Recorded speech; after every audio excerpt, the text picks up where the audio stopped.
आज केली कच्च्या आंब्याची झणझणीत आंबट गोड चटणी आणि 5 मिनिटात तयार होणारी.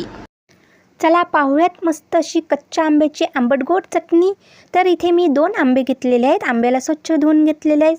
धुतल्यानंतर साल काढून घेतली. साल काढल्यानंतर कट करून घेतलेले आहेत, चिरून घेतलेले आहेत छोट्या मोठ्या आकारामध्ये, कारण की कसे आकारात चिरले तरी आपल्याला क्रशच करायचं आहेत. तर इथे मी क्रश करून घेतलेले आहेत मिक्सरच्या पॉटमध्ये. आता क्रश करून झालेले आहेत. कढई ठेवलेली आहेत गॅसवर.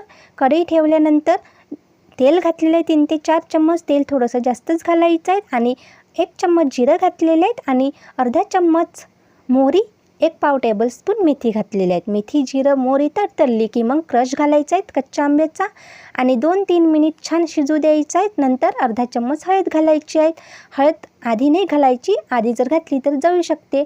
आणि 1 मिनिट आणखीन परतून घ्यायचं. नंतर 1 कप गूळ घालायचा आहे. आता 2 वाटी क्रश आहे तर 1 वाटी गूळ घालायचा आहे. आता गूळ घातल्यानंतर 1 तरी पाक येऊ द्यायचा आहे आणि गॅस बंद करून घ्यायचा आहे. आणि आपल्याला जितकं तिखट हवं आहे त्यानुसार तिखट घालायचं आहे. तर मी इथे 2 चम्मच तिखट घातलेले आहेत, 2 टेबलस्पून. आता मस्त अशी चटणी झालेली आहे. चवीपुरते मीठ घालून घ्यायचं आहे. तर चला आता ही चटणी तर मस्त तयार झालेली आहे. तर ही चटणी आपण पोळीसोबत किंवा मग जेवणासोबत मस्त अशी खाऊ शकतो आणि खूप छान टेस्टी लागते. जर तुम्हाला हा व्हिडिओ आवडला असेल तर लाईक करा आणि व्हिडिओ बघितल्याबद्दल खूप खूप धन्यवाद. पुन्हा भेटूयात नवीन रेसिपीसोबत. तोपर्यंत स्वस्त राहा, मस्त राहा.